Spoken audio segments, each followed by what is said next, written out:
is a good one. It's a deep one. Buckle up. How does planning show topics for Undisputed work each morning? Well, we got to go back in time because it starts every afternoon at 4 p.m. Pacific time out here in Los Angeles. That's when I can start to explain to you how our sausage gets made. We do have a unique system that actually began with me on Cold Pizza, as I referenced before, back in 2004. Just understand this. It's unique because I just have I don't know how to explain it. I have a knack for coming up with the most debatable as well as the hottest topics of the night and then the morning. It's just something I was kind of born with because you got to understand, I live for this. It is my life. So on other shows that I did, pre-Cold Pizza, I've been on a lot of different TV shows. It was always the producers on the show coming up with the topics and handing them to the quote unquote talent, the on-air personalities or commentators of the show, so that the talent just reacted to whatever the questions at hand were, the questions presented to them. And when that happened, I would always think, yeah, but this would be a better question. That'd be a better debate. That would be hotter. These are bigger names. And when I first started on my first daily show, Cold Pizza, ESPN2, I demonstrated to the producers, I can do this. I can come up with it every single day. Well, then great, do it. You're better at this than we are. We got other things to do. So that's when it started. And it now continues, this unique system. 4 p.m. LA time, I open up a list of the top stories of the day in sports that's assembled by our excellent staff on Undisputed. And off all those stories, I read each one, bam, bam, bam, bam, bam, many down the list. I don't know, it could be 50 stories from that day. And I start making my list of maybe 15 or so possible topics for tomorrow's show. Now, big point of order. I definitely do not try to rig the show in my favor, as in choose topics that I know I can win in tomorrow's debate. Fortunately for me, Shannon and I are naturally, authentically opposed on so many of our pet topics, completely authentically. LeBron, Cowboys, Brady. So those are the obvious thank you God topics as they arise from day to day that make it onto my list. Then I call our producer, Tyler Korn, and I run down the 15 or so topics that I have selected as they relate mostly to Shannon. And I give him a quick opinion on each one just so he knows where I'm headed. It's just like a quick yes or a no type opinion, a nutshell opinion, a capsule opinion. Then he turns around and calls Shannon to get his nutshell sort of capsule opinions, his yeses or nos, without telling him any of my stances on any of the topics.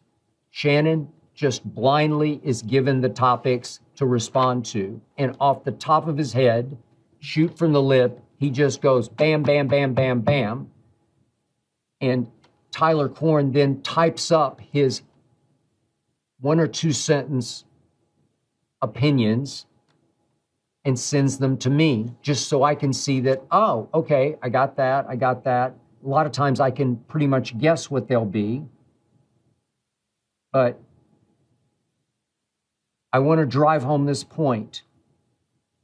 In my 18 years of doing daily live debate shows, 18 years, not one time, not one single time have I ever participated in tricking up or contriving a topic, a debate topic. There has never one time been me reacting with, well, if Shannon thinks that, I could go the other way. I cannot go the other way. I believe what I believe. Trust me, Shannon Sharp believes with all his heart and soul what he believes. So there's no contriving. It either is or it is not. So when I see his answers to the 15 possible topics, 5 or 6 maybe a day, I'll say, great, great, great, great, great. Great debate topics. Completely, naturally, authentically opposed. And then maybe 3 or 4 we agree on, but maybe for slightly different reasons. If they're hot topics, got to do them.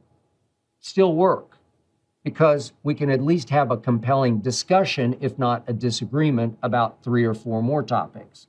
And then maybe, I don't know, 2 or 3 a night, Shannon will just say, not into it.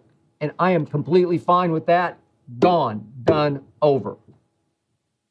Shannon is also encouraged when Tyler Korn calls him, if he's hot to do some other topic that is not on this list, if he has a hot button, he should volunteer that topic to Tyler, who will then relay to me, and it will go straight in the show.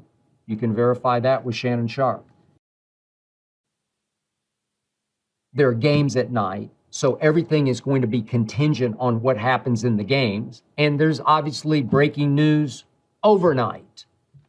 And yet, Shannon and his researcher will shoot us a late note, shoot it to Tyler Korn, about any late games. These NBA nights are just endless. I barely sleep. But I at least know by 4 o'clock the next morning what he thought of the games, just in capsule, just a line or two, just so I know his drift, his gist, which way he's going for what's about to happen in the morning. So as I've said many times, I'm up every morning out here in LA at 2 a.m. sharp. I read the overnight stories as I stretch. I continue to watch the highlight shows and read my phone as I run on the treadmill from 2:30 to 3:30. I dive into the shower. I am in my dressing room here on the Fox lot by 4-ish. And right at 4:15 every morning, we have a conference call, me, Tyler Korn, and a couple of other producers, and we bang through the list. But they trust me to start off by saying, gut feeling, I think we should start with that. Fine. If Tyler knows something that he heard from Shannon that maybe didn't get conveyed completely in the note, he'll say, boy, he was really hot for this one, and maybe it'll change my thinking a little bit. But usually it's just, let's start with this. Then I think we should go here, here, here, here, and we start to build the show. We will sometimes repeat the hottest topics because obviously our time spent viewing in our audience is extremely high, but it's still, I don't know, it's 22, 4, 5 minutes, somewhere in that ballpark. It's a long time for people to watch TV, but we're on for 2.5 hours. And so the audience, from the show open, which is 6:30 a.m. here Pacific time, 9:30 Eastern, the audience is going to turn completely over, very possibly, by the last half hour of the show. So we will sometimes repeat a very hot topic and try to go at it, attack it from a different entry point. And we need 10. We need 10 topics. If there is breaking news during the show, our crew is so sharp, so quick, that we will definitely swap out topics on the fly. We've been doing it here lately. They'll come to me. What's the best question? Where do you think it would best play in the show? Well, let's take out number 8 and put in this one in place of. Happens fairly regularly, and we're pretty good at that. And Shannon is great at reacting on the fly with little to no preparation. Remember, we are live at 6:30. This is not taped. This is not pre-recorded. You hear that theme song play from Lil Wayne, No Mercy. It is simply the greatest theme song in the history of sports television. When you hear it, we are about to throw down live. We are going to let it fly. We do not rehearse. Shannon and I do not discuss one word of what's about to be in the show. Not one word. I don't even seem to say good morning in the morning. It's live, and here we go. Big names, hottest topics, best authentic debates. And that is how Undisputed comes to be every night and every morning. I hope you enjoyed that video. You ready for more? Make sure you click that subscribe button for all the exclusive content from the Skip Bayless Show. And don't forget to check out the full episode of the show wherever you get your podcasts by clicking the link in the description.